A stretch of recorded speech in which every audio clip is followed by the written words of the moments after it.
사랑하는 여러분, 우리는 가끔 지독한 영적인 슬럼프를 겪을 때마다 이런 생각이 들 때가 있습니다. 하나님 왜 나 같은 사람을 찾으실까? 하나님 왜 나 같은 사람을 쓰실까? 나는 이미 세상 사람이 된 지 오래인데도 왜 하나님은 여전히 나를 포기하지 않으시는가? 왜 만나는 사람마다 예수님 이야기하고 교회 이야기를 자꾸만 들려서 불편하게 만들까? 여러분, 그런데 성경을 보면 하나님은 우리가 생각하는 방식대로 일하시지 않습니다. 하나님은 깨끗한 사람만 찾으시는 분이 아니라 오히려 마음이 상하고 깨어진 사람들, 도움이 필요한 그런 사람들을 먼저 찾아가시는 분이시죠. 오늘 본문에 나오는 야곱을 보십시오. 그는 인생의 벼랑 끝에 서 있습니다. 형을 속이고 아버지를 속이고 사랑하는 그 어머니 품을 떠나서 이제는 혼자 외로운 그 광야 길을 걸어가고 있습니다. 그 길 끝에서 그는 지쳐 쓰러졌고 그리고 돌을 베고 잠이 들었습니다.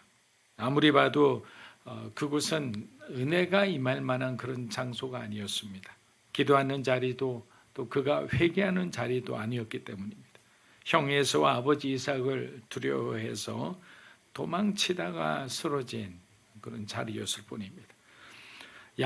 야곱에게는 절망과 후회와 두려움이 뒤섞인 그런 시간이었을 겁니다. 왜 내가 장자권 정도만 빼앗지 아버지의 모든 축복까지 빼앗아서 내가 이런 사단이 나게 했을까? 인간적으로 충분히 그렇게 생각했을 수 있습니다. 그런데 바로 누구도 찾지 않는 그 자리에 하나님이 찾아오실 거예요. 야곱이 하나님을 찾은 게 아니에요.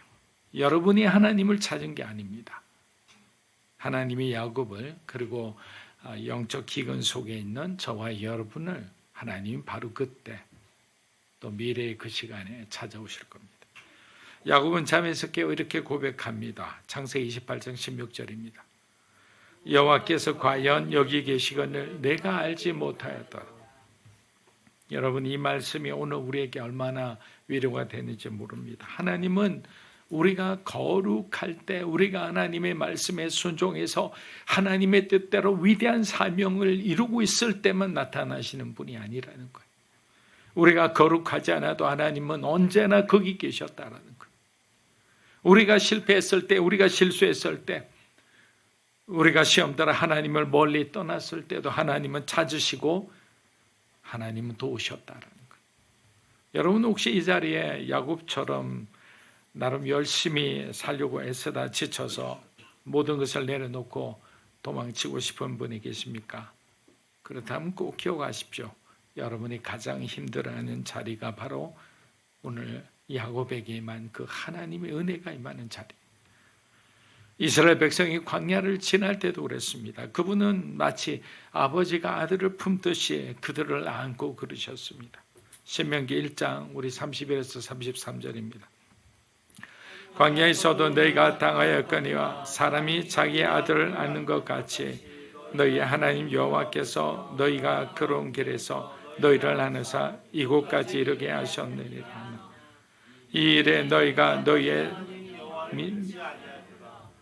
그는 너희보다 먼저 그 길을 가시며 장막 칠 곳을 찾으시고 밤에는 불로 낮에는 구름으로 너희가 갈 길을 지시하신 자시다. 하나님은 광야 같은 우리의 삶 속에 우리가 여전히 준비되지 않았을 때, 우리가 여전히 하나님의 말씀에 거역할 때, 그때도 하나님은 늘 함께 계셨습니다. 하지만 주님이 우리를 안으시는 이유는 단지 우리를 이렇게 위로하시려는 것이 아니에요. 하나님 우리를 품으시되 동시에 우리 안에 거짓을 벗겨내십니다. 우리가 애써 숨겨놓은 모습, 포장한 신앙, 감춰둔 죄를 드러내십니다. 왜냐하면 그분은 우리를 있는 그대로 부르시지만 결코 그대로 두지 않으시기 때문입니다. 이제 야곱의 이야기에서 그 하나님의 임재가 어떻게 그 한 사람의 실체를 발가벗기고 그리고 변화시켰는지 우리 함께 찾아보겠습니다. 첫째, 하나님의 임재는 우리의 실체를 드러내신다. 자, 저를 주목하세요. 여러분 개인적으로 뭐 핸드폰 이런 거 보지 마세요. 자, 저를 보세요. 하나님의 임재는 우리의 실체를 드러내신다. 따라하세요. 하나님의 임재는 우리의 실체를 드러내신다. 예. 여러분, 하나님의 임재는 단지 우리를 격려하고 힘을 주시는 것이 아니에요. 하나님은 때로 우리를 무너뜨리죠. 우리를 부숩니다. 그리고 고치시기 위해 찾아오시는 것. 우리가 쌓아온 껍질을 부수고 우리가 감춰둔 우리의 그 본 모습들을 다 드러나게 하시는 것. 지금 야곱은 지금 광야 한가운데 홀로 있습니다. 그의 잘못된 선택과 욕심이 사실 그를 이곳까지 몰아넣었잖아요. 그래서 우리가 어느 곳에서 굉장히 애를 쓰고 있다, 힘들어할 때는 결국에는 그 선택과 그 욕심 안에 결국 내가 결국에는 그것을 선택한 거죠. 바로 그 자리에 하나님이 찾아오신 거예요. 지쳐 잠이 든 야곱은 꿈을 꿉니다. 하늘과 땅을 잇는 사닥다리 그 꼭대기에 서 계신 하나님이 보이는 거예요. 그 순간 그는 처음으로 하나님의 임재와 마주하게 됩니다. 지금까지 야곱은 사람을 이용하고 상황을 조작하며 자기 욕망을 하나님의 뜻처럼 포장하며 그렇게 살아왔습니다. 그러나 하나님의 임재 앞에서는 그 모든 포장이 완전히 무너져 내린 거예요. 이제는 감출래야 감출 수가 없었습니다. 우리가 성경에 보면 하나님의 강력한 임재 가운데 사람들이 엎드려지고 어쩔 줄을 모르는 그런 모습을 보잖아요. 그게 바로 이러한 거와 마찬가지인 거예요.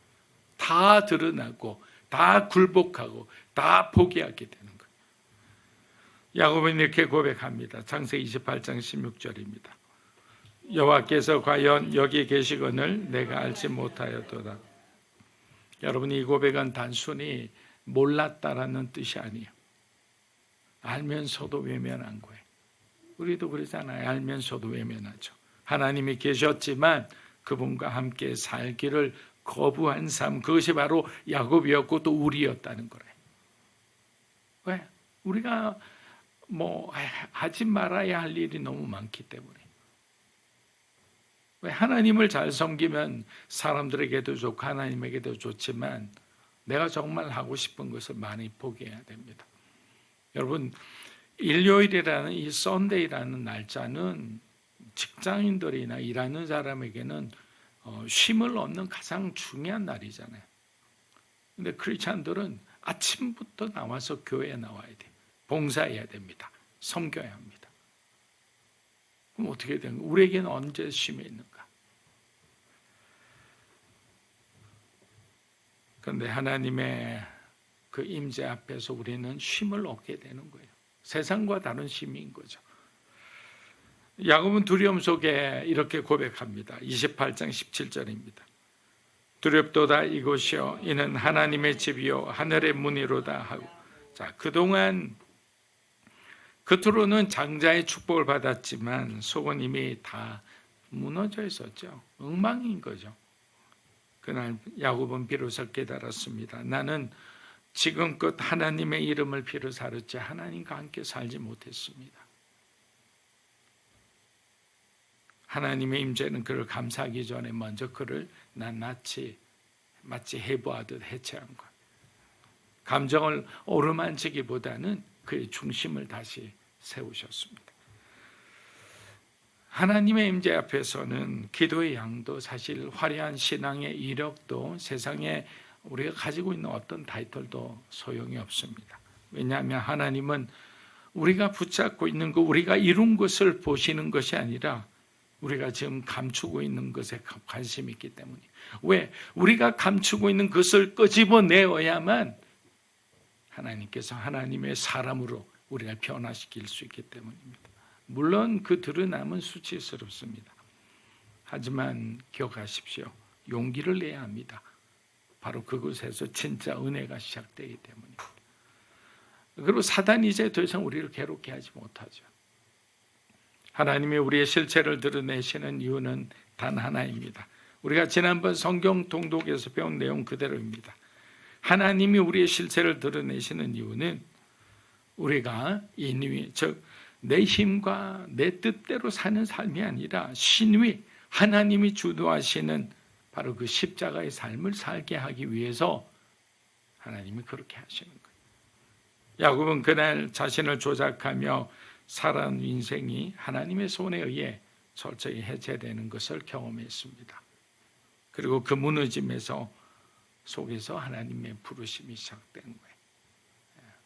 우리 보통 선교사님, 목회자들 그리고 어떤 교회로의 부르심 가운데 간증을 들으면 대부분 사업이 망하거나 어떤 관계에 어려움이 있거나 인생이 왕따가 된 그런 사람들이 결국에는 하나님을 거부하다가 마지막까지 가니까 그때 야곱처럼 하나님 임재와 정면으로 충돌하자 엎드리며 하나님 앞에 그렇게 울며 회개하며 돌이키고 주님을 위해 살겠다고 합니다. 여러분, 그렇게 만난 사람에게는 흔적이 있죠. 야곱의 인생에도 이렇게 베델의 흔적이 진하게 묻혀 있습니다. 그 흔적은 결국에 그 이후에 은혜 받은 이후에도 항상 시험은 있기 마련입니다. 그러나 그 시험을 이길 수 있는 회복 탄력성이라고 신학적으로 표현하는데 회복 탄력성이 있는 거예요. 왜? 시험이 무너졌다가 또 다시 오뚜기처럼 일어서는 것은 은혜를 기억하는 거예요. 그리고 내가 그때 받은 말씀을 기억하는 거예요. 근데 말씀도 없어요. 은혜도 없어요. 체험도 없어요. 그럼 우리가 어떻게 일어날 수 있을까요? 교회는 수십 년 다녔는데 하나님을 만나지 못했어요. 영적인 체험도 없어요. 그럼 그 사람은 시험 들 때는 추풍낙엽처럼 무너지는 거예요. 그래서 계속 말씀과 기도 가운데 은혜 받으라. 개인적인 하나님을 만난 체험이 있어야 된다고 말하는 거예요. 삶을 통해 만나기도 하고 영적으로 체험하기도 하는 겁니다. 자, 두 번째는 하나님의 임재는 삶의 방향을 요구하신다라는 거예요. 처음에는 우리를 실체를 낱낱이 해부하듯이 벗기시고 두 번째는 삶의 새로운 방향을 요구하신다. 하나님은 야곱의 정체를 드러내는 데서 멈추지 않았습니다. 주님은 야곱의 길을 바꾸기 위해 작정하셨습니다. 자, 우리 창세기 28장 18절에서 19절 중요한 부분만 읽어보겠습니다. 야곱이 아침에 일찍 일어나 돌을 가져다가 기둥으로 세우고 자, 여러분, 베델은 무슨 뜻이죠? 하나님의 집이다라는 뜻입니다. 하나님의 집. 그 전까지 이곳의 이름은 하나님이 새롭게 베델이라 하기 전에 이름은 루스였습니다. 여러분, 이 두 이름을 잘 기억해 주세요. 자, 베델과 루스, 여기는 어마어마한 영적인 차이가 있습니다. 자, 루스라는 이름은 무슨 뜻이냐면 자기만의 땅, 세상의 길목이란 뜻이에요. 지금 하나님의 사람인 야곱이 지금 어디에 있는 거예요? 세상의 길목 가운데 있는 거예요. 자기만의 땅인 거예요. 하나님과 관계없는 자기만의 땅, 그리고 세상의 길목 가운데 있을 때 하나님을 만나니까 그 자리가 베델이 된 거예요. 하나님의 집이 된 거예요. 예배하는 장소가 된 거예요. 여러분, 이것이 놀라운 거예요. 우리가 하나님을 만나기 전에는 우리만의 땅이었죠. 내 인생이었죠. 내 삶이었던 거예요. 근데 하나님을 만난 순간 나는 이제는 하나님의 백성이 되고 예수 그리스도의 제자가 되고 그리고 주님을 찬양하고 주님을 예배하는 예배자가 된 거예요. 여러분, 이것이 우리에게 주는 강력한 메시지인 거예요. 어떤 상태에 있든 어떤 삶, 우리의 삶이든 그건 관계없는 거예요. 세상의 길목 같은 그건 정말 꾼들만 모이는 그 한가운데서도 하나님은 은혜를 주시는 분이라는 거예요. 그런데 하나님의 임재가 시작되자 그 자리가 하나님의 집이 되고 하나님의 길이 시작되는 바로 그 시작점이 되었다. 야곱은 단순히 잠에서 깨어난 것이 아닙니다. 그동안 걸어온 잘못된 길에서 돌이켜 하나님이 인도하시는 바로 새로운 길 위에 섰다라는 표현이. 저는 말씀을 준비하면서 이 부분에서 너무나 은혜를 받았어요.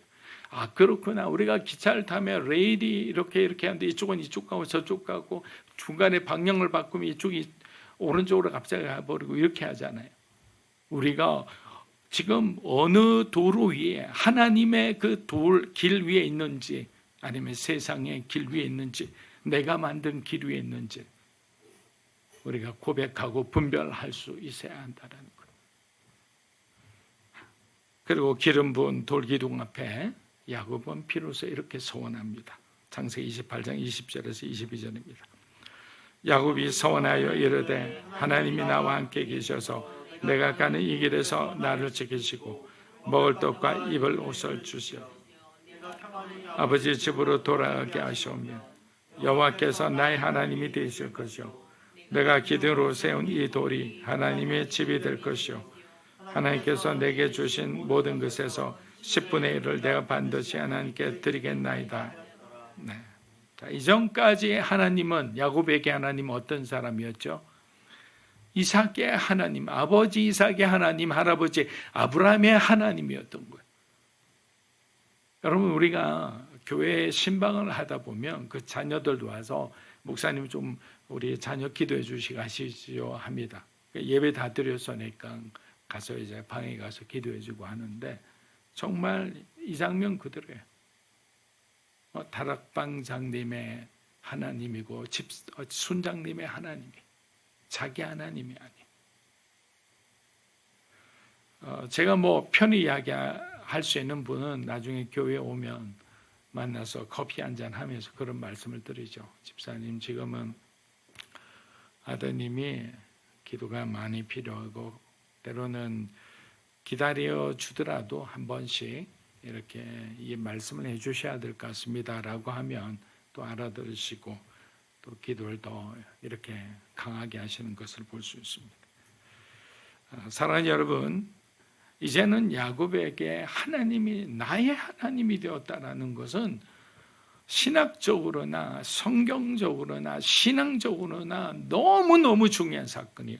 오늘 설교 중에 가장 중요한 부분인 거예요. 나의 하나님이 된 거예요. 누가 은혜 받고 은혜 받았기에 그분이 나에게도 뭔가 이렇게 콩고물 하나 떨어질까, 축복해 주실까, 나를 구원해 주시겠지라는 어떤 뭔가 이렇게 살짝 제3자에 걸터 앉은 그런 어떤 입장에서의 하나님과의 관계가 아니라 내 하나님, 내 아버지인 거예요. 여러분, 그 설정은 우리의 영적인 정체성을 강하게 하는데 아주 큰 힘을 줍니다. 하나님이 여러분의 하나님이 되시기를 축복합니다. 그래서 하나님은 또 축복을 주기 위해서만 오셨나? 그것도 아니죠. 야곱에게 끊임없이 삶의 방향을 바꾸라고, 너의 길을 새롭게 하라고 계속 푸시하시고 또 직접 그 길을 인도하십니다. 만일 여러분이 주님이 말씀하신 그 길을 가기 원하신다면 여러분의 돌베개를 예배의 기둥으로 바꾸셔야 합니다. 그럼 여러분의 돌베개는 뭡니까? 야곱이 뱀 어떤 돌베개? 그 돌베개는 깨어진 관계일 수도 있죠. 풀리지 않은 경제적 문제입니까? 영적인 무기력입니까? 아니면 하나님 앞에 서고 싶지 않을 만큼 우리의 무너진 마음입니까? 돌베개는 차갑고 딱딱합니다. 불편합니다. 피하고 싶고 잊고 싶은 자리입니다. 그러나 하나님은 바로 그 자리에 기둥을 세우라고 하는 거예요. 왜냐하면 우리가 가장 그 피하고 싶은 자리에 하나님께서 역사하셔서 새로운 일을 하시기 때문에. 사랑하는 여러분, 창세기 그 옛날의 야곱처럼 그 차갑고 불편한 여러분의 현실 위에 기도의 기름을 부으십시오. 하나님이 여전히 나와 함께 계신다는 그 믿음의 고백을 우리는 쉬지 않고 하는 거예요. 눈물로 그 자리를 적시고 그 자리를 이제는 의지를 들여서라도 우리가 예배와 찬송의 자리로 바꾸는 거예요. 그럼 이제는 도망치는 사람이 아니라 부르심을 따라 살아가는 사람이 되겠죠. 아무도 기대할 수 없는 상황에서 하나님은 거룩한 반전을 일으켜내시는 거예요. 여기까지만 여러분 한번 생각해 보셔도 자기 뜻대로 살아오던 사람이 꿈의 환상 가운데, 환상이 아니었죠. 실제 하나님을 만난 거죠. 그 임재, 단 한 번의 임재가 야곱의 인생을 180도로 바꾸어 놓았다. 그것이 얼마나 중요한 것인지는 우리 경험해 보신 분은 잘 아실 겁니다. 자, 그 다음 변화의 스텝은 무엇인가? 루스를 베델로 바꾸는 겁니다. 루스를 베델로 바꾸는 것. 루스는 어떤 자리입니까? 자기 중심의 자리입니다. 하나님의 관점이 사라진 자리입니다. 그것을 베델, 하나님의 집으로 바꾸십시오. 그리고 새로운 길로 걸어가십시오. 가정 예배를 드리시고 함께 기도하는 시간을 가져보세요. 그리고 때로는 우리가 미디어를 검색하고 성경 읽는 시간을 우리가 더 많이 하는 거예요. 이렇게 우리가 실천할 때 여호와께서 나의 하나님이 되시리라 믿습니다. 자, 우리가 마지막으로 우리가 요한복음 1장 51절 읽고 마무리하겠습니다. 하늘이 열리고 하나님의 사자들이 인자 위에 오르락 내리락 하는 것을 보리라. 네. 여러분, 야곱이 본 것은 환상이 아니라 하나님이 죄인에게 내려오시는 바로 그 길이었어요. 우리가 갈 수 없기에 하나님이 예수님 안에서 내려오신 거예요. 야곱은 아무것도 준비하지 않았습니다. 회개의 기도를 드린 것도 아니죠. 그러나 주님이 우리를 찾아오시고 만지시고 또 다듬으시고 또 새롭게 하신 거예요. 여전히 우리 마음 가운데는 뭐 세상에 경제적인 문제도 많고 또 어려움도 있지만 오늘도 야곱처럼 그 하나님의 가장 외롭고 힘든 자리에 그 베델의 역사가 있었듯이 우리에게도 베델의 교훈과 은혜가 있기를 축복합니다.